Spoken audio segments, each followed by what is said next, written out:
حضرت عائشہ صدیقہ رضی اللہ تعالی عنہا سے روایت ہے کہ رسول اللہ صلی اللہ علیہ وسلم رمضان کے آخری عشرہ میں عبادت وغیرہ میں مجاہدہ کرتے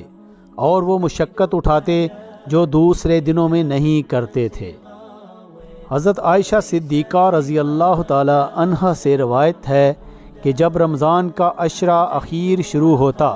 تو رسول اللہ صلی اللہ علیہ وسلم کمر کس لیتے اور شب بیداری کرتے، یعنی پوری رات عبادت اور ذکر و دعا میں مشغول رہتے اور اپنے گھر کے لوگوں یعنی ازواج مطہرات اور دوسرے متعلقین کو بھی جگا دیتے تاکہ وہ بھی ان راتوں کی برکتوں اور سعادتوں میں حصہ لیں۔